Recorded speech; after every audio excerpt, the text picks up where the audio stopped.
Good evening and welcome, members of Impact Central Illinois, our guests, and our community partners especially. Welcome and thank you so much for being here with us tonight.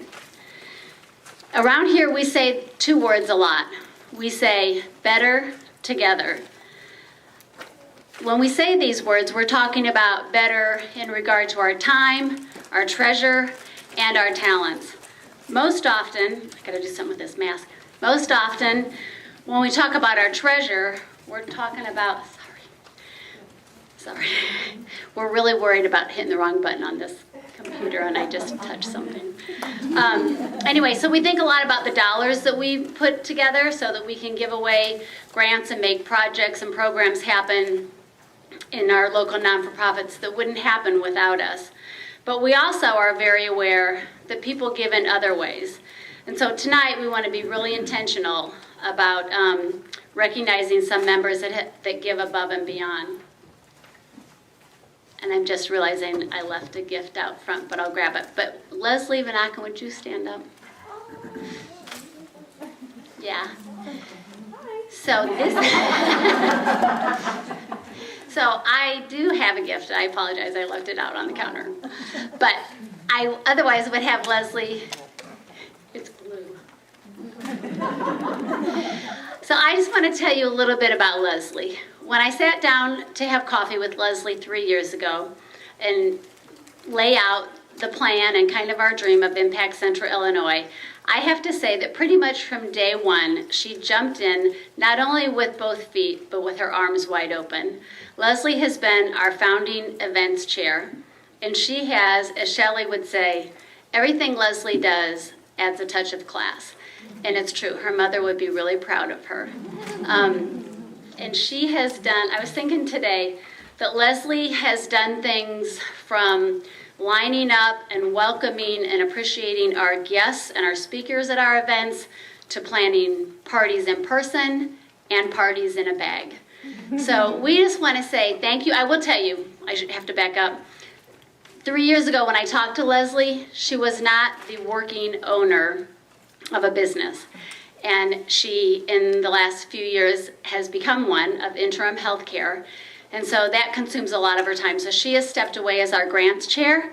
And so she has left us, events chair, as I look at Kristen. Events chair. And so, and she has left us in great hands, and I'll introduce her replacement in a minute. But we just want to say thank you so much. Thank you. Okay, now you have to come forward so everybody can see you.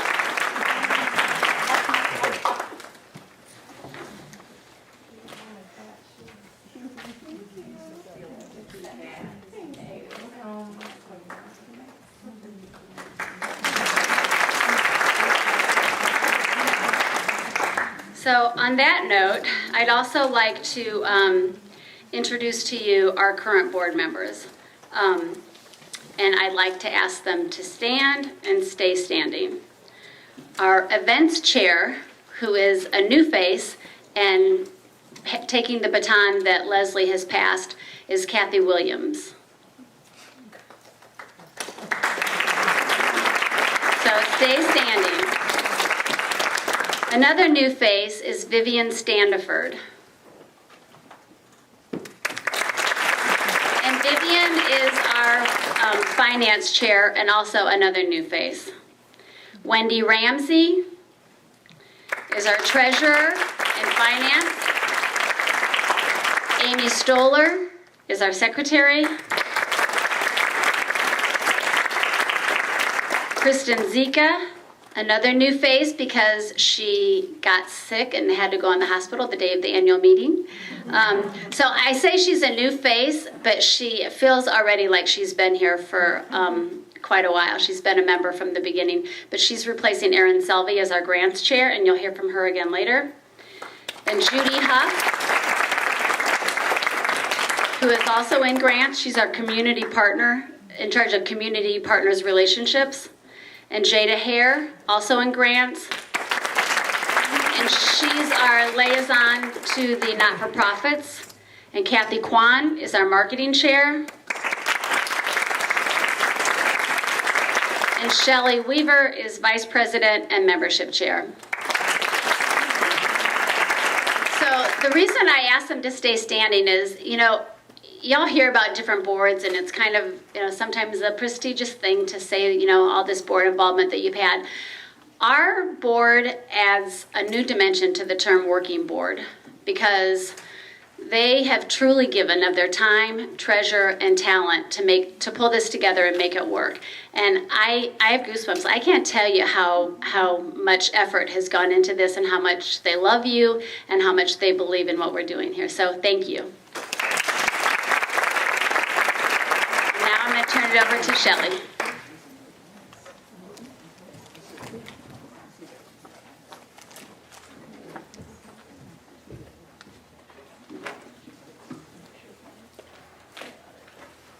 Good evening. Thank you, Lo.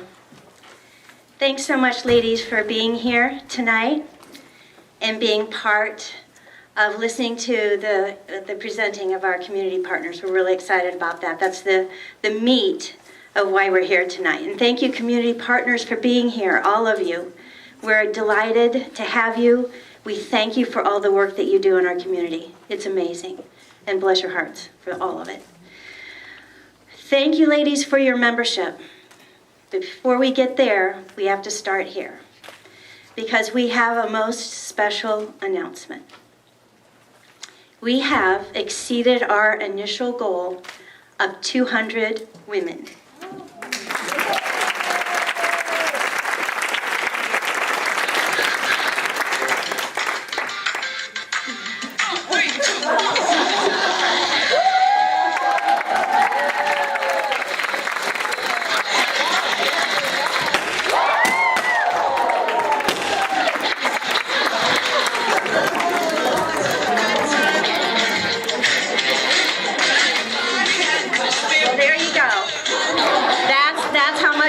To celebrate.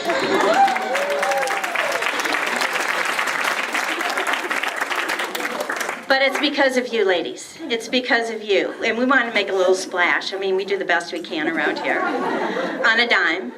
But we thank you so much for being a part of making this happen. We are well now. So we have 209 members officially tonight, which is incredible. This is September. It's amazing. And so we are well on our way now to funding our third grant to be given in June of 2022. So thank you, ladies. Welcome. Thank you. Hand clap. Everybody.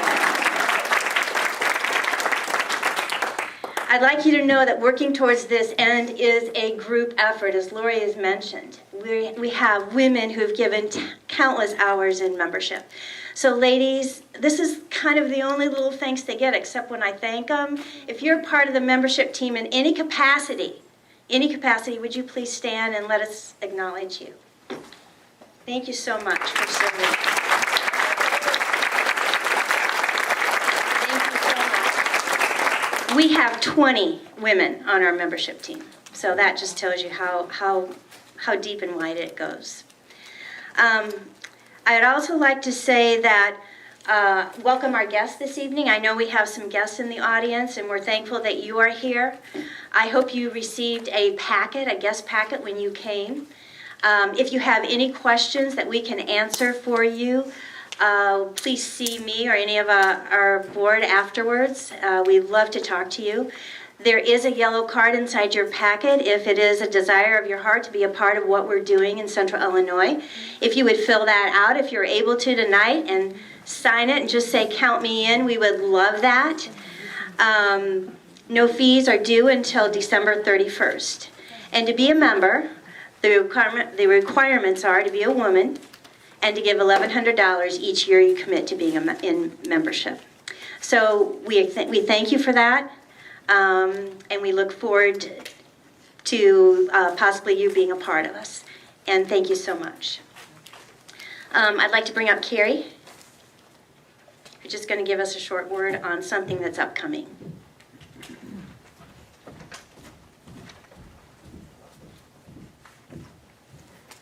Gosh, I had to almost give myself CPR with all that fanfare going on. My name's Carrie Redshaw. I stepped up to help with membership this summer, and if you joined this summer, most likely you have received a text or 2 or 3 or maybe 4 from me, just following up and getting to know you and thanking you for joining, and just really excited to be a part of that and to help out.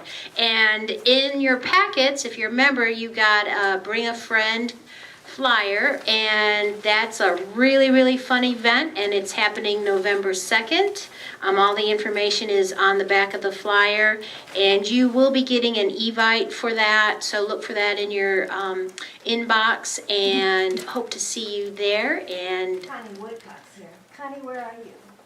I know you're over. yep, Raise your hand. yep, lovely home. Is that Connie's home? Lovely home, very lovely home. So anyway, thank you, and I hope to see you on November 2nd.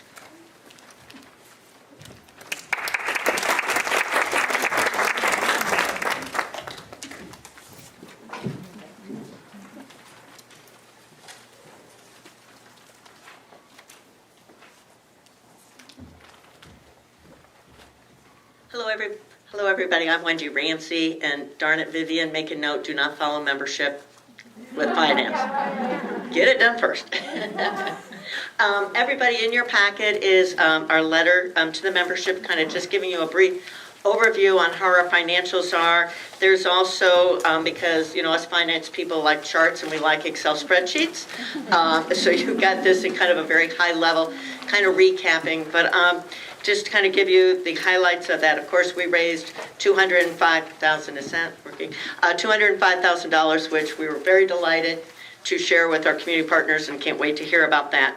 And then out of that, $180,000 came from our membership, and then we had $25,000 that we received from the Gilmore Foundation, which was just wonderful. On our spending side of it, we spent $9,632, of which 84.6% was spent on our programs. So that was our events like the town hall, the annual meeting, the information sessions, the new member sessions. And so, you know, we really are trying to be very vigilant about the money that, you know, all of us put in to spend it very wisely you know, and not just solely on administration, which left us really about 15% that was spent on administration. To kind of give you an idea, and without going into all the detail, you can kind of see the breakdown. My name and number is on that letter. If you want to sit down and really have a more thorough discussion, I'm absolutely happy to do that. I just know sometimes people's eyes glaze over like deer when we talk numbers. So anyway, but I would like to recognize those that served on the grant review committee, but in the financial review kind of seat. And if you did, please stand up so we can recognize you and say a big thank you to everybody for that. I'd also like to put a pitch in, so for anybody, you don't have to be a CPA, you don't have to be a financial analyst to kind of take on that finance review role. We have a process, we have some procedures in place. We kind of give you a lot of guidance on how to do that. You are still a member of the grant review committee, and you can choose which one of the 4 areas that you would like to participate on. And so if you have any questions, again, please reach out to me, reach out to Vivian. We'll be happy to kind of explain the process, what the timeline looks like, and we'd love to have more people help and assist in that area. So thank you.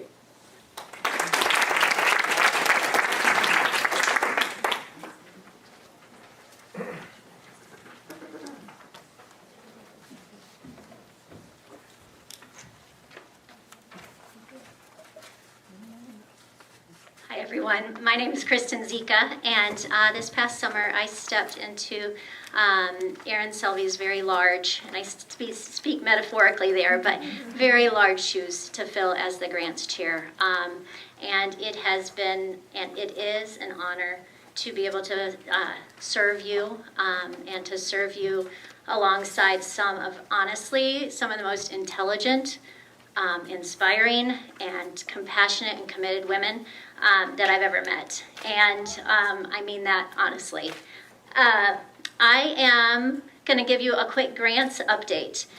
We are so excited because we are about to begin our third grant cycle.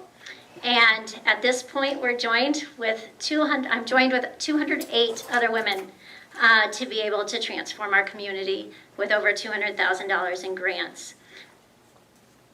This year, we will have 4 focus areas, and they will be chaired by these incredible women that I mentioned earlier. When I say your name, if you could please stand. Our grant review committee that is going to be focused on the area of education will be chaired by Paula Hinton. Our health and wellness committee will be chaired by Yvonne Greer. Our Family and Social Services Committee will be chaired by Stacy Del Vecchio. Stacy's on vacation today, so she's unable to join us. Our Inspire Committee, which will be focused on smaller nonprofits, will be chaired by Dawn Zink.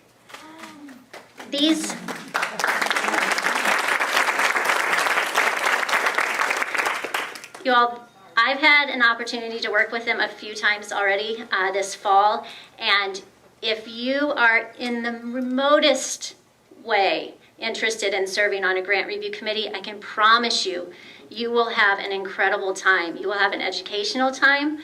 You will learn about those focus areas. And these women we are working together to kind of streamline the GRC review so that your experience, if you're on health and wellness, is similar to your experience if you're on education.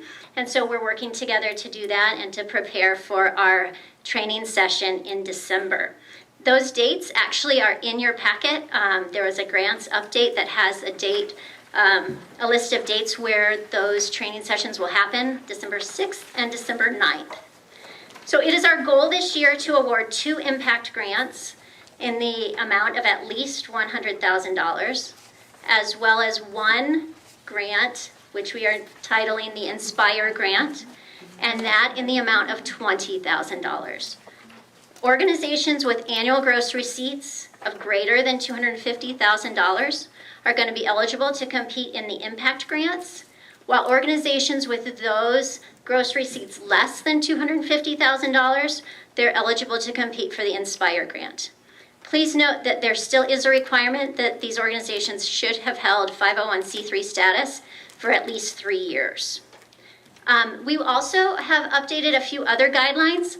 Those will be on our website. Those are kind of more detailed, and those will be on our website next week. If you would like more information on those, please, you can come talk to me, or you can always go online and find those updated grant guidelines as well.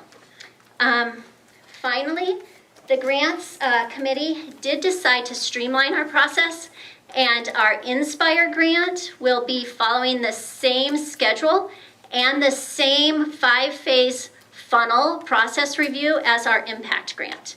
So that will all be the same this year. So right now we are focused on preparing to start outreaching to the nonprofits in our community. And this nonprofit information session will be held on October 14th. It'll be at 6 p.m. at St. Thomas's Parish Hall. And so we are excited about kicking off our 3rd grant cycle with this information session. But one thing with being a grassroots organization, and one thing with being an organization that gives grants in the way we do, we need all the nonprofits in this area to know about us. And that requires you. If you have a neighbor, a friend, an acquaintance, someone you know from church who works in the not-for-profit community that serves Peoria, Tazewell, or Woodford County, please let them know about us. Let them know that we want to hear their big dreams. We want to hear their big, like 6-figure big dreams, right? We want their big dreams. And it really requires all of us sharing about our great organization so that we can have amazing projects come forward and we can be part of funding those and helping bring those to reality. Let me make sure that I have everything. I'm sorry, so you all, I have a huge heart for this organization, but I am not a professional speaker. So I apologize for my shaky voice. So I Oh, I also wanted to say that if you know of anyone who is in the not-for-profit community that you can invite to the information session, please tell me and we'll make sure they get invited. But we also will be passing out at the doors as well as at all of the grant review committee tables and the financial review committee tables.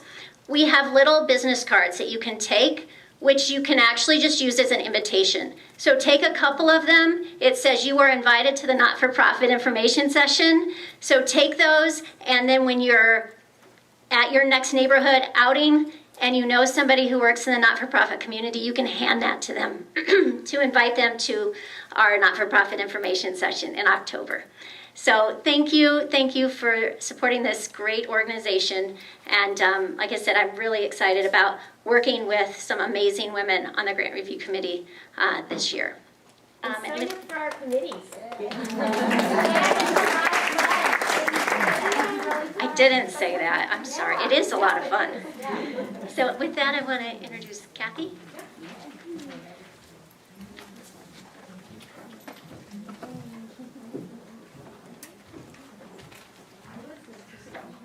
Hi, everyone. Thank you so much for coming tonight. I'm Kathy Kwan, the marketing chair, and I just want to take a moment to acknowledge my marketing committee for all their hard work and dedication. Our marketing is really multifaceted. You know, we're marketing to prospective members, we're marketing and communicating with our current members, and then we're also, of course, marketing to our nonprofits. So there is quite a bit that goes into it, and I just could not do it without my team. They help with the social media, evites and communications, community outreach, videography. So if my team could please stand. Round of applause for them.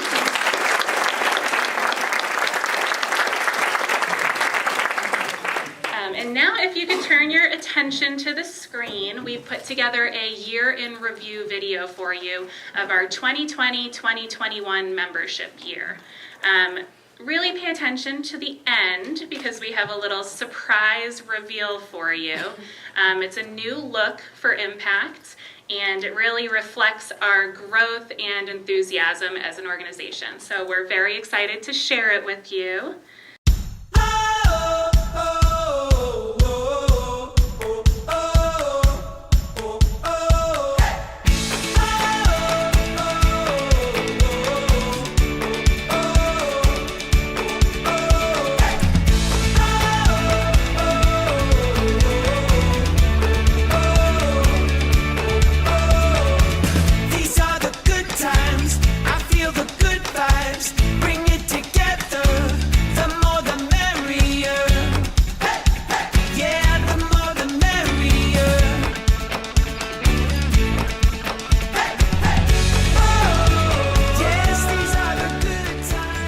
We have said this publicly to our membership, and I want to say it to you, that we believe our nonprofits are resilient and that their volunteers are dedicated.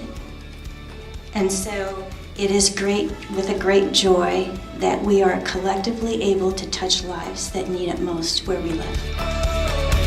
It's time to celebrate. Come on, come out and play. It's such a perfect day to let it lead the way.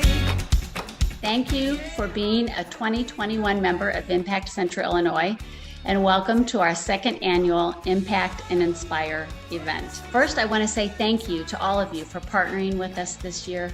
We are very excited about the impact that we are going to be able to have in our Central Illinois community this year with $205,000. Pretty unbelievable.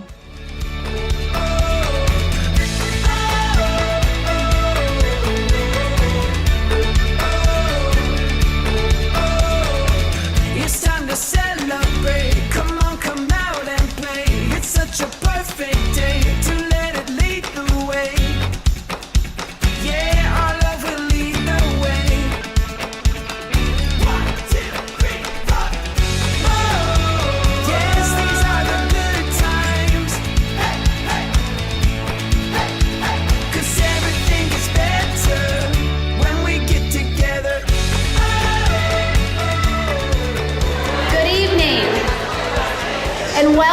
to our very first in-person annual meeting of Impact Central Illinois.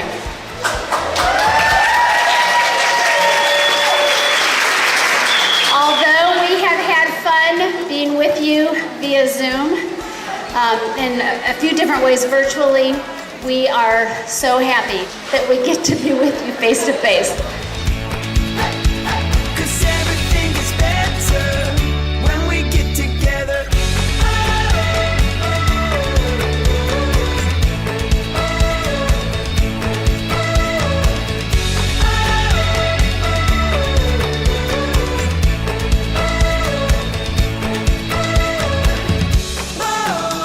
Yes, these are the good times.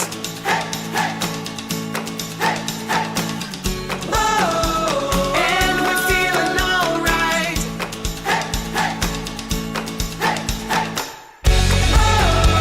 Yes, these are the good times.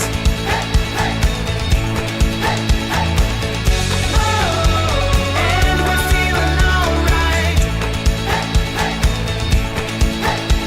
'Cause everything is better when we get together.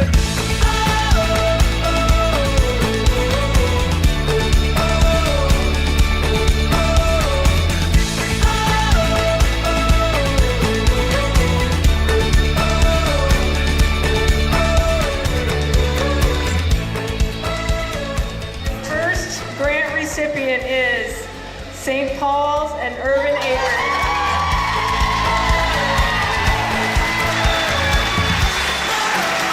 Yes, these are the good times. Thank y'all for believing in us, and thank you. Thank you.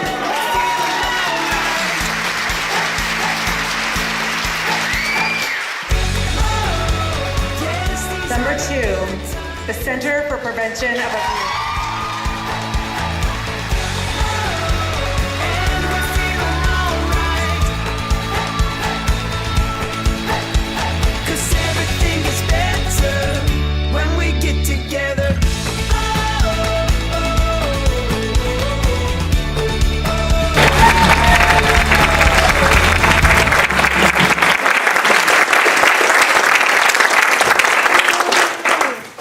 So this is our new logo. And we thought it's just a bit more cheerful and really reflects our excitement as a women's collective giving organization. Before we introduce our speakers, there's a lot in this little packet.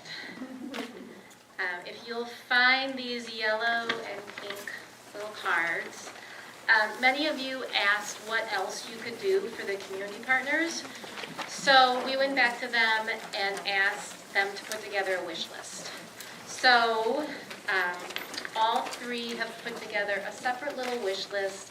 If anyone wants to go above and beyond, help them out with services, with things that they need, they would love, I'm sure, love your support. Each one also has who to contact if you would like to do something for them. So thank you. And with that, we're so excited to have all 3 of our community partners here. And they've been asked to share what they see as our community's greatest needs and how their organization is helping to tackle those. So first up, we have Matt George. And Matt is the CEO of the Children's Home Association. You may have walked in here thinking he went to the wrong job because he was the former director here at HALT and the former president and CEO of Youth Farm, which later merged with the Children's Home in 2007 under his leadership. Well, thank you for having me. I'm excited to be here. I texted Andrea Parker and told her thanks for allowing everybody to use this building, and also called maintenance because Kathy Kwan made a mess up here. Totally joking. Okay. First of all, I want to say thank you. The funds that you graciously gave us really impacted the boys and girls out at Youth Farm. We were able to use those dollars, and we actually bought new furniture for all of the kids' bedrooms, new beds, new desks, you name it, new furniture outside. We even had some extra dollars that we negotiated with the company that we got it from and leveraged your dollars to even do more. So it was, we turned that $130,000 into about 180. So it was pretty cool. Another thing that came out of it, and I know I'm supposed to talk about the community, but we were talking earlier, I can't talk about the community in 7 or 9 minutes, so I'm just, but another thing that came out of it in a great way is Dawn Zink came on our foundation board. So we welcome her, and she's jumped right in and helped us out. What I like about this group is really just go all in all the time. It's what I tell my team all the time. You have the compassion to be part of a group like this, but you have the passion to actually vet the process. And I think vetting the process is very, very important when you're looking at different nonprofits and trying to figure out where your dollars go, your hard-earned dollars. But at the same time, you want to make an impact. Hence the name and the new logo. I need a new logo at Children's Home too. It's been 28 years, I think. But just want to thank you for that. We have about, I used to say all the time, and even last couple weeks ago at our big event, that 1,700 kids a month flow through our agency. It's I checked, it's even more. So that shows you, and you're going to hear from Carol, the numbers are up, and that's not a good thing. This town needs to do more collaboration. I truly believe that a lot of people don't know what that word means. We should be working more together. There's a lot of duplicate programs in our area. We need to streamline that. This group helps streamline that. So we appreciate it. That vetting process is bigger than you think. And it's very important. I came up here, and usually I don't know how to talk for only 7 minutes. And because what's going on in our community right now is crazy. And that's just being blunt and real. I mean, you hear about it, but you don't know about all of it. We see things that you really don't want to see. I always say if you peel back my head or Carol's or anybody's that's in our business and you kind of peel it back and look at the stories, there's about 500 good ones and 500 not so good ones. And we always like to talk about the wins, but the media and everything never talks about the wins. That's one plus about this group here is you get to celebrate. But kids are hurting, families are hurting, women are hurting. And our staff is. We're 72 open positions. Now think about that. We have 455 employees, but we have 72 open positions. And I normally would not say that's a number that you would care about or need to know about, but that's less people being helped in our community. I don't even know why I bring notes.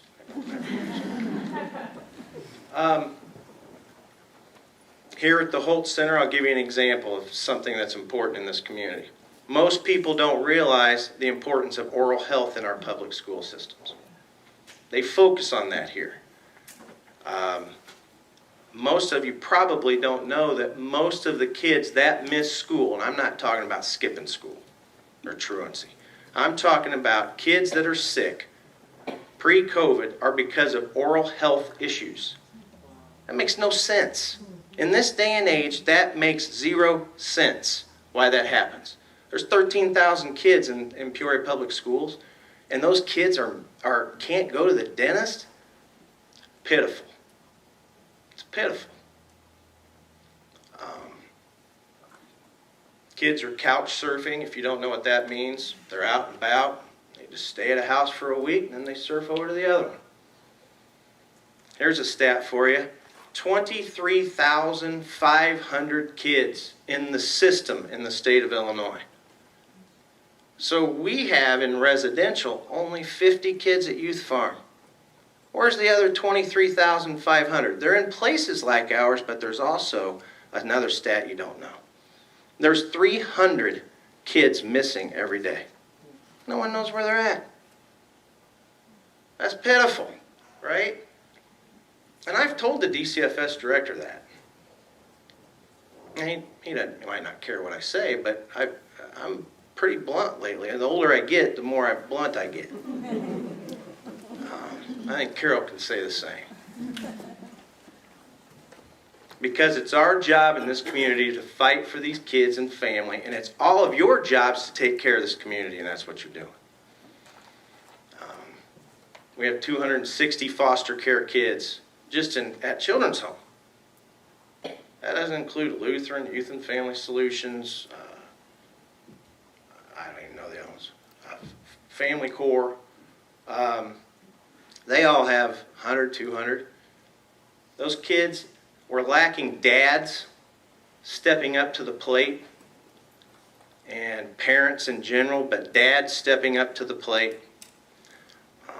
That really gets me riled up. I have 5 kids, 4 daughters. In residential, there's a wait list a mile long. And the kicker of it is, and I'm not just going to tell you because I know I'm talking to all women, nobody wants girls because they're the toughest population. So places like ours in the state are going like this to the girls' facilities. And now these girls get put into the system, and then they have to go to Carol's place because they're all trafficked. So it goes back to my collaboration piece at the beginning. And I don't know how long I'm going to be at Children's Home, but I will tell you this. It's my job to take care of this community, just like it's yours. And I'm going to fight. Every day I get up, I'm ready to brawl. And I told my wife, when I'm not waking up feeling ready to brawl, it's probably time, because I've been in this business my whole life. And it's tiring. But when you go back and see the kids that I see, it's just hard. It's hard. We own Children's Home. We own all. I'll go to the behavioral health piece and then I'll step down, because then I'll just start getting fired up. We own all of the crisis for 0 to age 21 in town. Now, what does that mean? We do these SAS screenings. The SAS screenings are crisis screenings. They're up 50%. 50%. Now, if you go to Keith Knapp, which I talk to on a weekly basis, CEO here at Unity Point, they don't have any beds.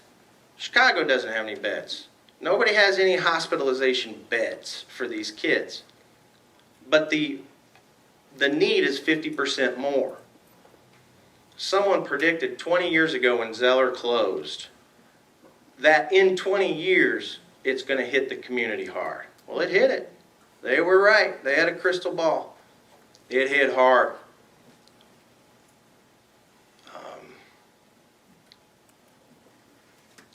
This room's special.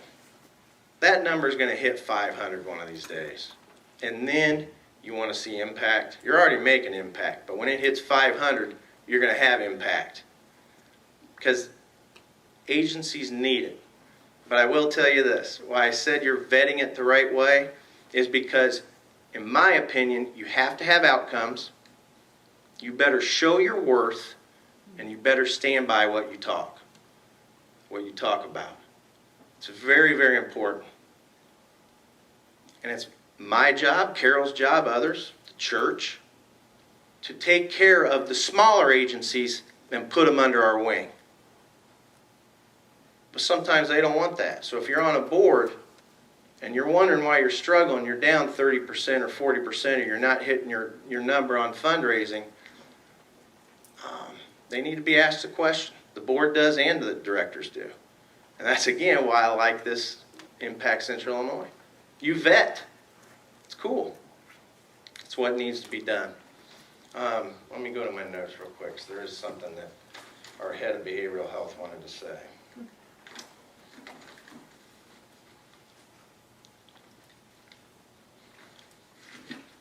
So we are basically on call 24/7. We didn't have any days off during COVID and all this. And our behavioral health team, which is about 60 strong, They sit there, they're on call 24/7. So if there's a potential suicide, or if there's domestic violence sometimes that involves kids, and we have to get involved with the kids' part, and that's where that collaboration piece comes in, whatever it may be. We are averaging 180 calls a month. And check this out, between midnight and 6 a.m., one day we had 9 calls during midnight to 6 a.m. Who's up? Right? There's a lot going on in this town. Our kids are tired. They need to be back into school. They need to learn. They've fallen behind. My wife's a teacher, so I can say that. I'm not making a political statement. We need more teachers. We need more people like you that care. And we all need to chip in and do more. And that was my plea tonight. If you're not part of this group and you're a guest, sign up. Because the town needs you, the community, Lori and her team and her vision need you, and the center needs you, the church needs you, and all the other great applicants that you're going to get. Because there's a lot of good agencies here in town. There's a lot of good leaders. But this is the truth. There's a lot of people pulling back dollars and directing them towards the ones that are producing. So just think about that, and think about that does align with what you all do. And I'll end with this. The stuff that you're seeing, I'm sure when we do these Q&A here in a second, I'm sure we're going to get asked this, so I'm just going to bring it up now. The fights in the schools, it's not just Peoria. It's Bloomington, Urbana, Danville, Galesburg, Moline, and I'm not even going to mention Chicago. It's a whole different thing up there. But there is fatigue with leaders, with teachers, and with our systems. And we need to fix it. And it's all of our jobs to be able to fix it. So I want to thank you for having us. Thank you for everything that you do for Children's Home. We do need a new logo. I'm not joking on that. Pitiful. It's a pitiful logo. But thank you so much, and I'll turn it over. Next up, we have Carol Myrna, who is the CEO for the Center for Prevention of Abuse.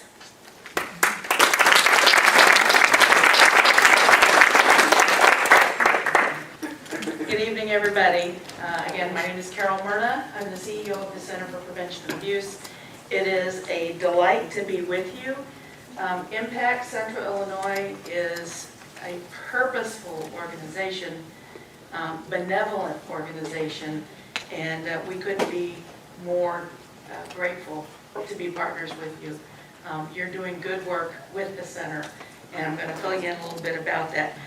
The Center for Prevention of Abuse, or CFPA, as we like to call it, we are in our 46th year of operation, serving survivors of interpersonal violence. That's family and friends and neighbors and colleagues, and odds are somebody you know. Typically 1 in 10 people have become victims of some sort of violence at the hands of a intimate partner. So our mission is to help all people live free from violence and abuse, and our vision is what Matt said. A vision is infinite. It's something that you work towards forever, and you work towards it by accomplishing your mission. Our vision is for a safe and peaceful community, and we can only do that with partners like you. It's not just what we do, but it's what we believe. We like to think that we walk our talk. We serve people in our core areas of domestic violence, sexual assault, sexual abuse, elder abuse, abuse of adults living with disabilities, human trafficking, and then our not celebrated enough prevention education department. We believe that everyone is due peace, everywhere, at any time. And that's under all circumstances, and whether that's at school, at work, in the community, and most certainly at home. So for the purpose of sharing our greatest needs, which I was asked to do tonight, we're going to focus on domestic violence, family-centered services. And that's largely because of the generosity of Impact Central Illinois, who is currently funding a project within one of our emergency shelters, but also because October 1st begins Domestic Violence Awareness Month. It's a month-long observance of coming together in unity as a community to work to help survivors of domestic violence.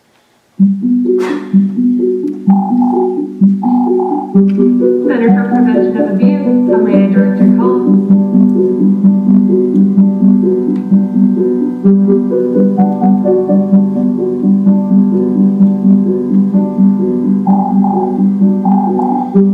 Center for Prevention of Abuse, how may I direct your call?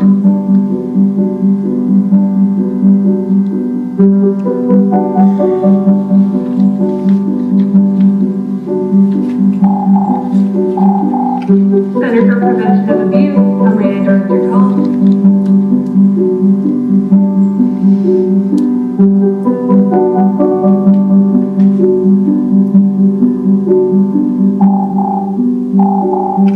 Center for Prevention of Abuse, how may I direct your call? It's been 3 months since we saw you at your annual event, and in that time, we have received more than 2,500 calls to our crisis hotline. We have an emergency safe shelter in Peoria that has been at capacity in the past 3 months, and our shelter in Pekin has been near capacity. People have come to us for safe shelter, for counseling, for therapy, for safety planning, for crisis intervention, and so much more. We were also introduced to Maggie. Maggie's not her name. We changed names to protect confidentiality. But let me tell you about Maggie, because this is pertinent to the project that Impact funded. Maggie's in her late 50s. She's battling terminal cancer, and she is surviving domestic violence at the hands of her long-term live-in boyfriend. Her boyfriend is verbally, emotionally, and physically abusive to her, and she has entered our shelter by way of the local police department in the middle of the night on multiple occasions due to the volatility of their relationships. She lives in fear every day. The boyfriend physically assaults her on a regular basis. He's even thrown a bottle at her head, and he berates her verbally. Due to her cancer treatments, Maggie feels weak. She's unable to stand for long periods of time. She can't walk long distances, in fact, not even more than a few steps without help. Her walk is not much more than a shuffle, and she needs to remain seated most of the time. So you can imagine when she walked into the current bathroom in our Peoria safe shelter, that space is not conducive to healing for Maggie. Instead of a sink where she can wash her face and brush her teeth and take a deep breath before she gets some rest, Maggie sees a place where she will be forced to stand. And instead of a shower where she can rinse away the day and stand with warm water and steam and just feel better, she sees a boundary that she's unable to cross because she can't lift her legs high enough to put them over the edge of the tub. The same is in our kitchen. You know, I would say that most of us in the room can easily pour ourselves a cup of coffee in the morning, but simply maneuvering any portion of this kitchen can be daunting for someone who is otherwise abled. Maggie sees obstacles, annoyances, and safety hazards, and she sees reasons not to stay. We see it, and I actually hope you do too. We show these pictures to remind you of how those important and generous funds that Impact is providing to the Center for Prevention of Abuse will restore dignity and independence and hope for Maggie and every other Maggie that will come to us in the future. Abuse doesn't discriminate, and neither do we. The cycles of violence are true for almost all survivors, and it's crucial that our agency remains a safe haven. And that shelter is a big part of that, providing spaces where they can maintain their dignity and build a solid foundation for themselves and perhaps even their families. So in addition to the improvements in the Peoria shelter with the bathrooms and the kitchen renovations, we are proud to have accessibility projects. If you were at your annual meeting, we put together a puzzle, and we said that the shelter, bathrooms, and kitchen were part of our puzzle. Another big part of our puzzle is a facility that we have that will soon be, as soon as we can get all the supplies we need to build a new facility, we'll get a big makeover. We're so excited about it. We'd like to start that conversation with you this evening, and this facility is called Carroll House of Hope, and it was named in remembrance of a donor's daughter who passed away. In 1998, there wasn't a safe option for individuals fleeing violence in the Pekin area. So this brought the attention of Dr. Wright and his wife. They donated the medical facility, and in 2011, the center actually took over those responsibilities for managing the program. The 25 years that it's been in existence has done incredible amount of good for thousands of women and children that have gone for help. When you walk into the Carroll House of Hope, you're immediately greeted by this staircase, which is extremely steep. You have to be very careful going up and down it.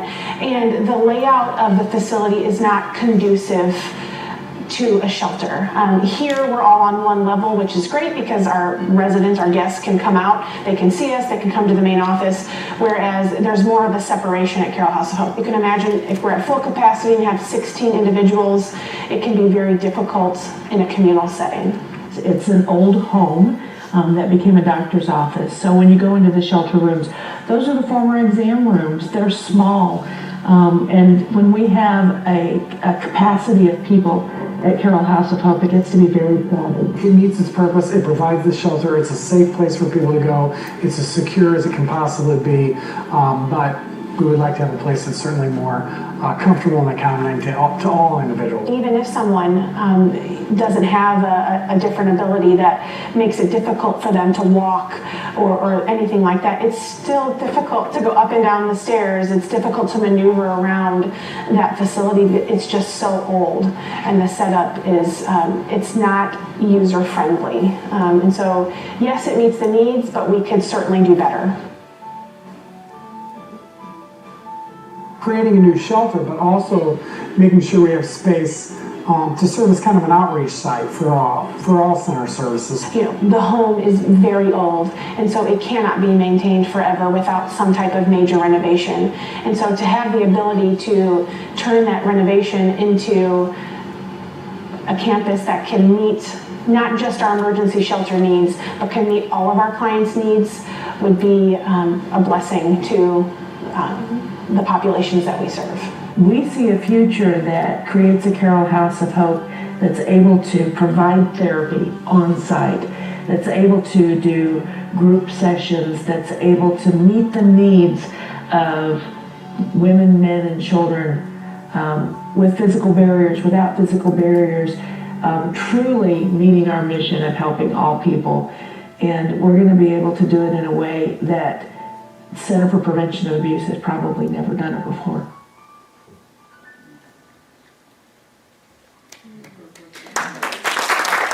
We are very excited about that. That was actually a fairly informal video that we made for our board of directors when we started the conversation, which became unanimously obvious that they were on board with working towards a new Carroll House of Hope.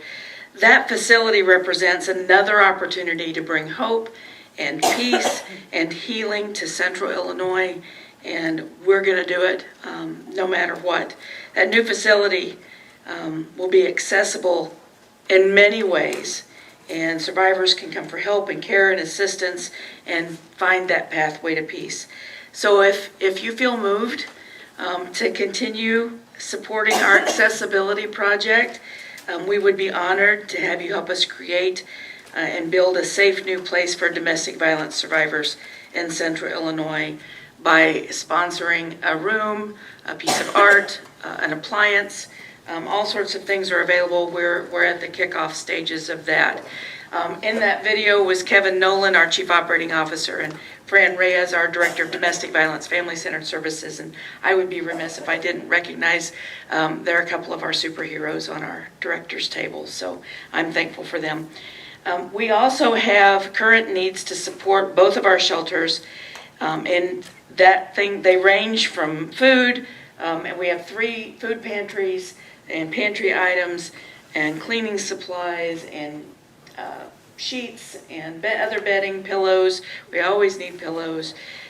So if you are compelled, with October being Domestic Violence Awareness Month, a month of unity, it is especially pertinent to provide these items if you're interested, and we would most certainly be grateful. I have long had a very dear favorite leadership book, 20 years, and I have read it multiple times. I give it as a gift to every intern that I've ever had.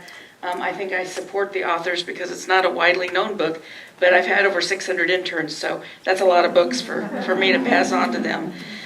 It's called Leading with Soul, and it's about providing authorship and significance and empowerment and love to the people that you lead.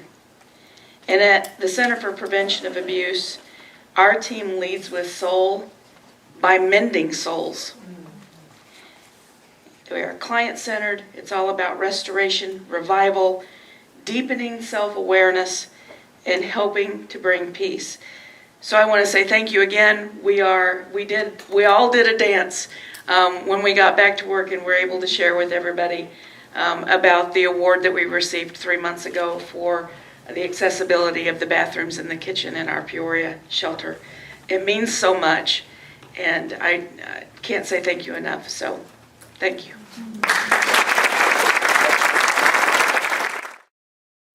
Next, we have Reverend Jonathan Thomas, who's the co-rector of St. Paul's Episcopal Church in Peoria. St. Paul's partnered with Urban Acres, which was started by Catherine and Andy Diaz, who operate the Urban Acres Farm and Market in Peoria's North Valley.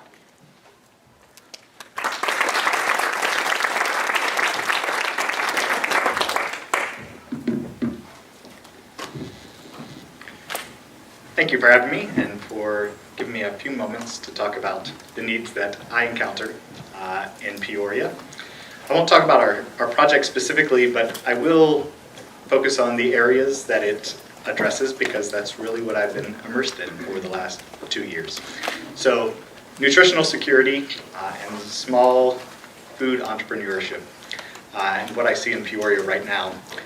It's interesting about food insecurity at the moment. Unlike a couple of the other organizations that have seen demand increase, actually there are fewer people coming to food pantries, not just St. Paul's, but actually we meet with all of them across the area. A significant decrease, probably around 20% fewer. They think it has to do with increased child tax credits, the increase in food stamp money, other pandemic-related aid that's been focused towards food. That being said, we've seen kind of a bifurcation. We're seeing fewer people come, but more desperate need at the other end. We get fewer people who come to our scheduled meetings, but we schedule food pantry events, but we get more people who come for emergency food, which we mean by anyone who can't wait for the scheduled time. The health department actually has a key to our building. They come and get food and deliver it to people who call the health department. They come and get food for 20 to 50 people a week from our food pantry. Lots of those are people who have COVID or have been in contact and they have to isolate and they don't have any food to make it through that area and are isolated enough that they don't do what you and I would do, which is call a friend and ask if we could drop it off on a doorstep, right? So they call the health department. So the neediest are becoming actually needier, right? Because of isolation and a number of other factors right now. On the other end, I do sometimes wonder if the people who are still coming to our food pantry might not have better access to nutrition than people who are getting more food stamp money.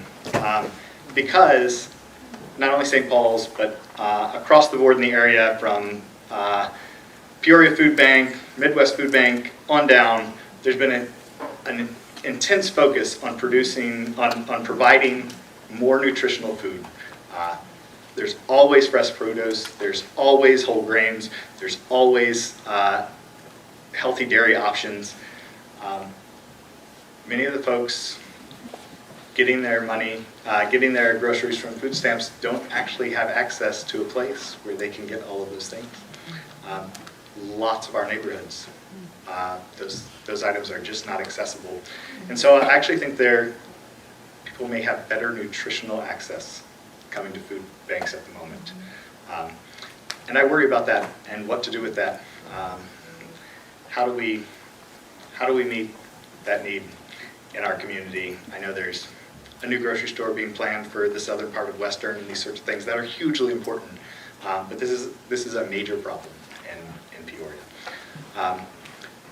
On the food entrepreneur front, we have a lot of people who have already signed up for, like, I want to use the commissary kitchen as soon as it opens. The majority of them come from the 61605 or the 61603 zip codes. They are overwhelmingly women, not exclusively, but overwhelmingly.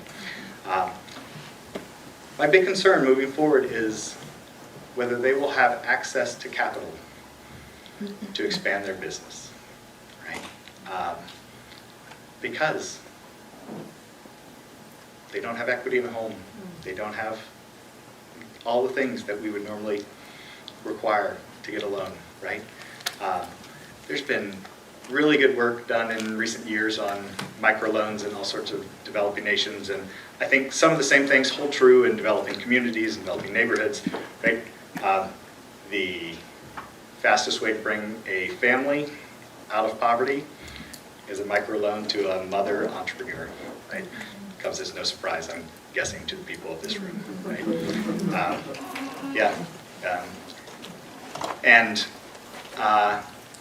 I don't know what the answer to that is moving forward, but I think it's something that needs to be thought about, because those two zip codes need to see people in their own neighborhoods becoming successful, so that they can see that as a viable path, so that those neighborhoods are restored, so that they can dream that dream and decide to go that direction.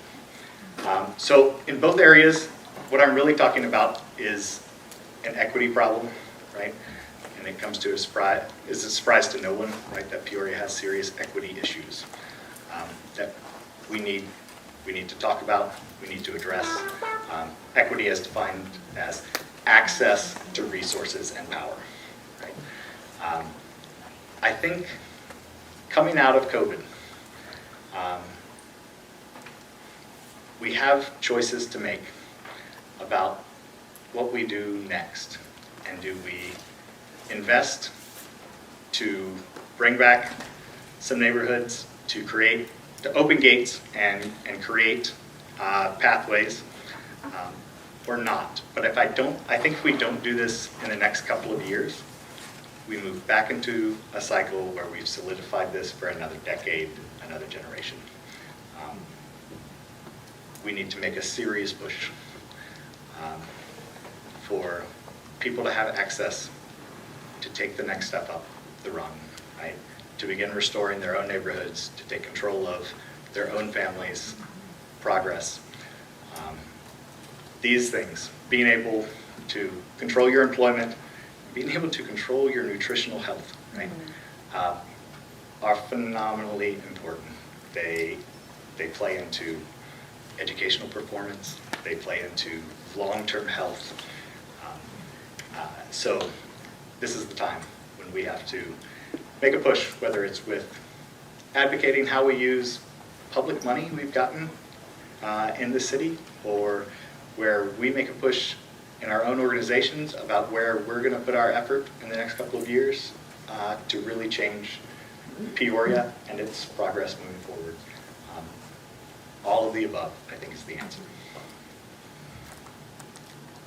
I think that's what I want to share.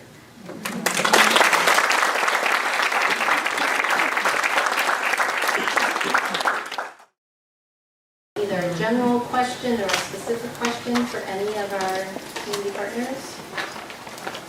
We'd love to hear from you. Yes. Matt, you spoke of collaboration and that many of our organizations are often duplicate services.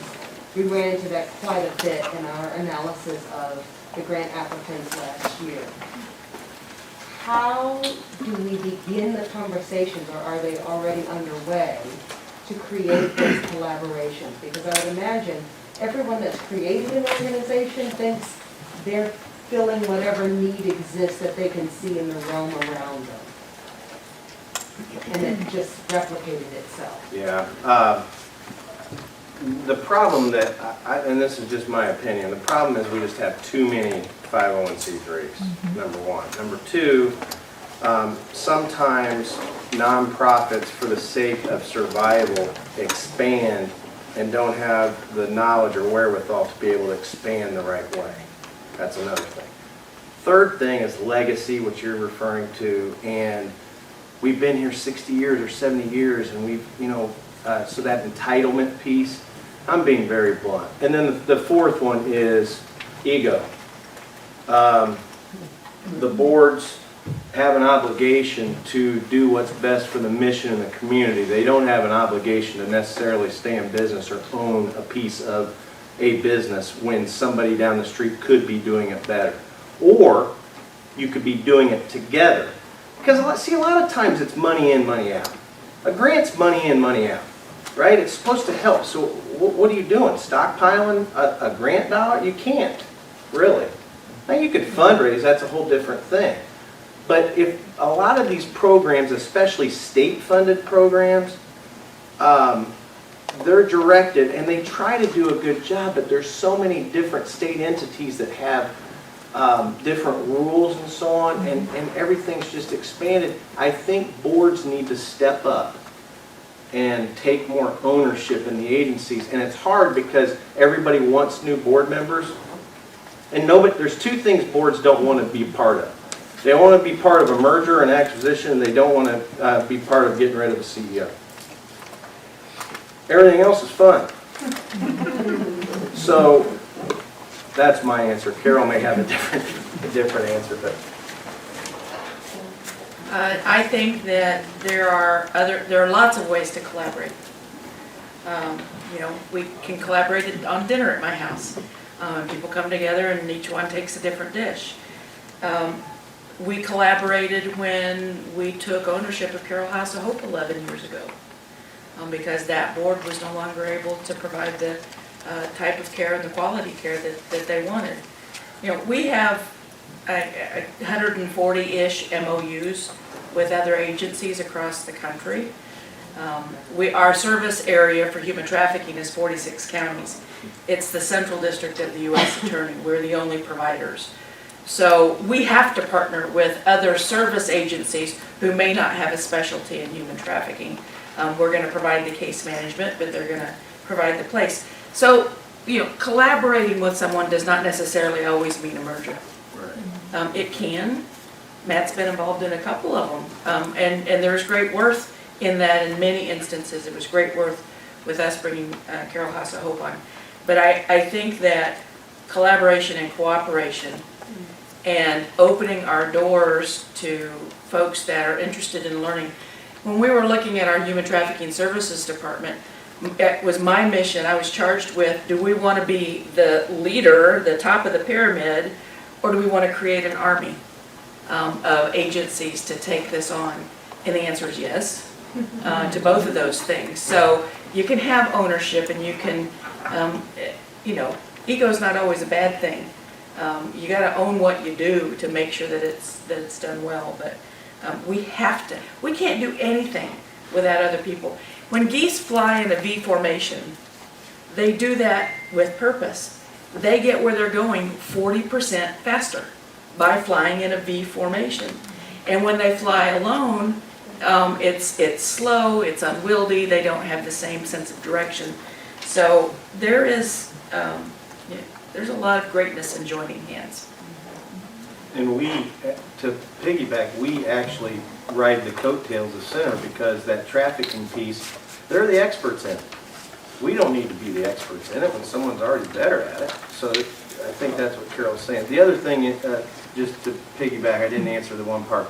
Stuff is happening and it's coming with donors. Donors are really guiding this collaborative talk right now, and it's happened in the last probably 2 to 3 years more than I've heard chirping. I've heard it for years, but it's really happening more now than I've heard before. Working together.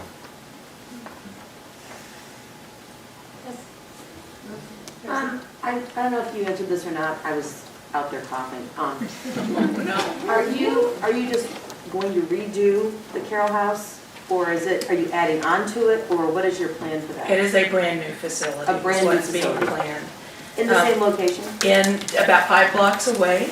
We're still working with the city of Pekin on ground. But we have drawings. We are prepared to move ahead as soon as the construction industry is a little more favorable. And it's been a wonderful gift to be able to, the Center for Prevention of Abuse is debt-free.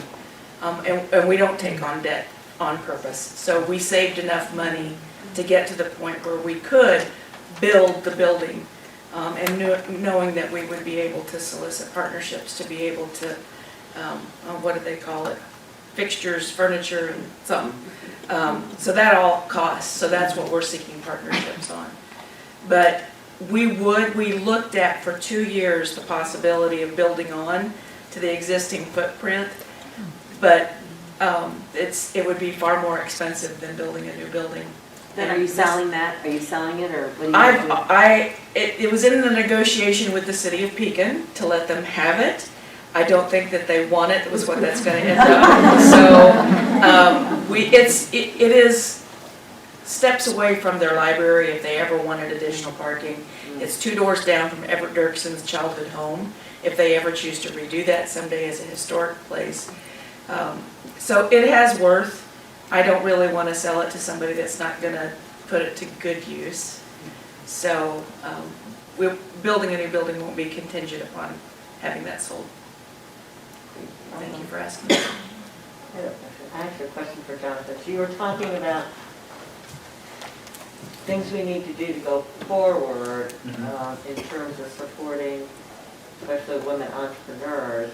We talked about microloans. Are there other things that we ought to be focusing on, and where would be the best kind of start, or who would be the best resources to keep that going forward? Besides microloans, I would say you should support the businesses. It's, Sure. fairly clear that's how things grow, right? I mean, you've, as a group, you've supported a lot of them by creating a low-cost entry place, right? Not free on purpose, right? But very few barriers to starting a business. What we're now trying to work on is putting together teams that can give things like financial advice. How do you write a business plan? These sorts of things.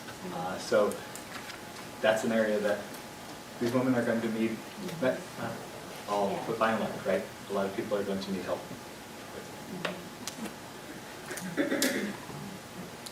This one's kind of for Jonathan and Matt. When I was young, I was raised in the church, so we always had a couple families that were foster families. We'd see the kids come in, they had like 4 or 5 kids. Are you still seeing that trend of foster families in Peoria? Is that something that you guys are working on, or you need, or are there programs for that? Oh, we definitely need it. It's part of our new strategy is to expand. We need more foster parents, period. I mean, there's kids out there, everybody wants babies. And that's sad when there's an 11-year-old and a 10-year-old brother and sister that are looking for a place to stay. And we see it all the time. And then don't even start getting to age 14 and 15 and 16 on up.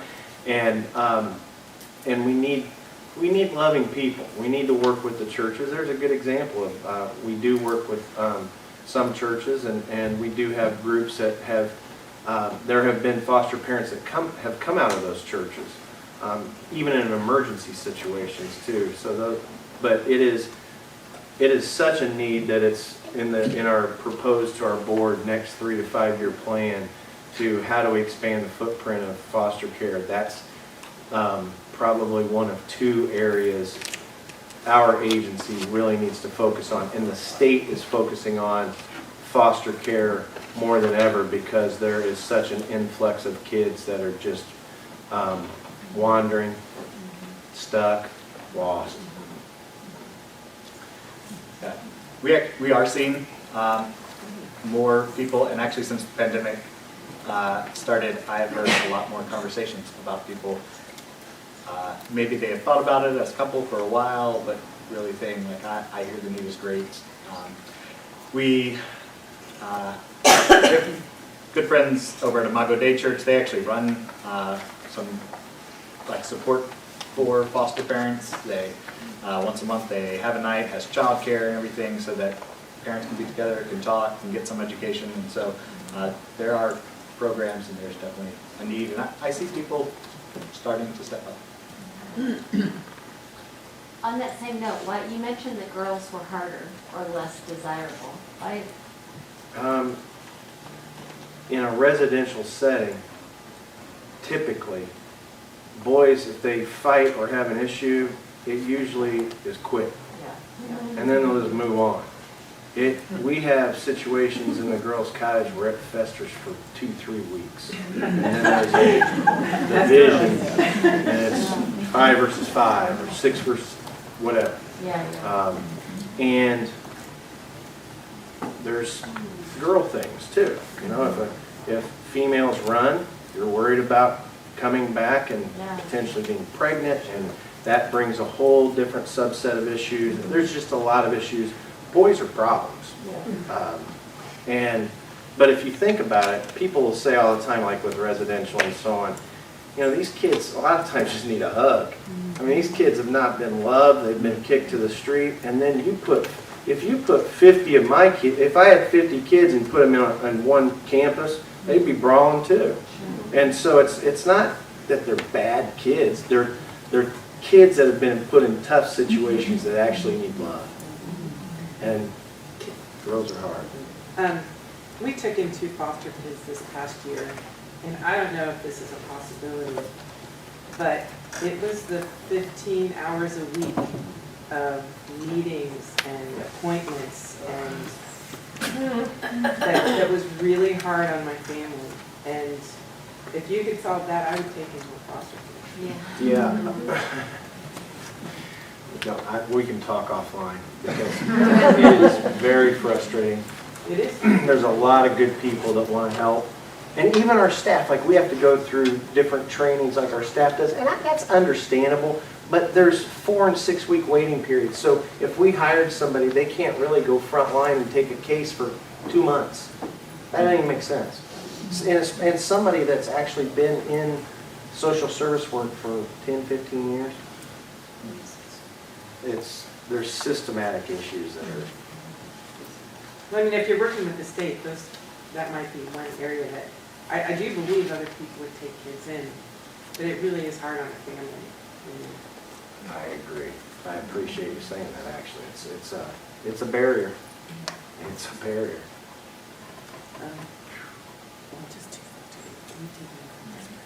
Any of them? I don't even want to ask this question because I'm afraid of the answer. But what do you do when you're at full capacity? So we have a variety of ways that we can serve. We never turn anyone away. We give choices, and that's what we're all about in being client-centered, is we find out what the client wants. And if that's to go to another facility, maybe Neville House in Bloomington, maybe Harbor House in Galesburg, we're going to make sure you get to where you need to go. we find out that somebody just wants to go to their mom in Arkansas. So we're going to make sure that we facilitate that. Everything that we do is free and confidential. So no matter where we get you, as long as you want to be there, we're going to make sure that you go there without issue, without cost. There have been times where somebody just wants respite and they'll go to a hotel, but we'll take care of it. And we have staff there with them, so whatever they might need, we have somebody that's there to make sure that they're well taken care of. I don't personally choose to do that, like to do that. I think that it's called safe shelter for a reason. So we do everything that we can to make sure that somebody has room. People can come stay with us in our emergency shelter typically for up to 6 weeks. And most people don't. It's not home. And on average, somebody who's in an abusive relationship returns to that relationship 7 times before they finally leave it for good. So we always welcome somebody back. We may very well have you for 3 hours just because you need to get away, or 3 days, or 3 weeks. But the longer you're there, or the more times you come back, that's more education we can impart to hopefully share enough with you that you're going to desire that independence, that you understand peaceful conflict resolution. And to piggyback on what was just talked about, we have a family violence intervention program, which is where, because we're holistic, where we care for people who are sentenced as abusers. So it's in a different location. We have 6 locations. And mostly the courts sentence them to us to have classes on, 26 weeks worth of classes on accountability. And it's very interesting to watch, but you'll find that most of the time abusers have come from abusive families, and they wouldn't know a healthy relationship if it stood right in front of them and stomped on their toe. It is an anomaly. So being able to unlearn abusive behavior and learn what it's like to have the opportunity for a healthy relationship is unique. We teach that in our prevention education department, where we see the itty-bitties, preschool all the way through college, peaceful conflict resolution and healthy relationships are part of that curriculum if the school allows us to provide that 12-week course in each age group. It's age-appropriate, comprehensive, evidence-based, but not every school wants that. They just want what meets the mandates. But when they allow us, we see tremendous results. We measure everything that we do. But when you can go into a 3rd grade class at Charter Oak, I will never forget it, my first observation. And the 3rd grader said, Miss Laura, are you talking about empathy? And understood empathy before I was able to say empathy. But that's cool. And she taught them in 2nd grade, and she taught them in 1st grade. And she was able to establish that relationship. And every year that education was stepped up a notch. So it's not all about education, but it is a lot about education. If you can get kids early and show them that there are other ways, it has an impact. I have a question for you. What's the employment rate of your in-house patients? Or, I'm sorry, what do you? Actually, it's surprising that about 70% of the people that come stay with us have jobs. Yeah. If you walk through the shelter during a work day or any shift, you'll wonder why it's so quiet, and it's because people are at work. You know, abuse affects everybody, every socioeconomic group, every culture, every age group. And we'll have mom come, and she'll have 2 kids with her, and she'll, I have to go to work. What am I going to do with my kids? Well, we're a latchkey program. We're also pick up and drop off for the school bus. And we have a child center that's not daycare, it's child care, but we have 2 early childhood educators that we will take good care of your kids so you can keep working. And if you don't have a job and you want one, and you tell us you want one, my goodness, we'll help you do it.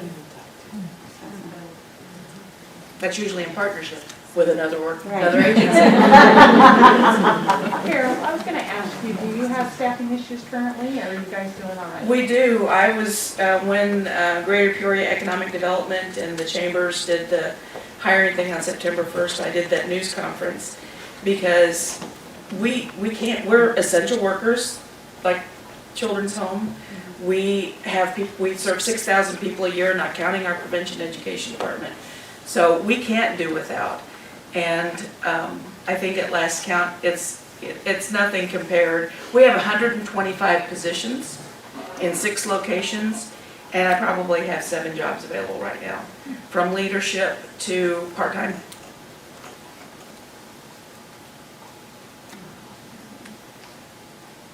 One last question? And they'll be around afterwards, so I think, yeah, if we kind of wrap it up so that if you need to go, you can, but if you want to ask a question afterwards, I'm sure they'll. Well, thank you all for Thank your. you. Yeah.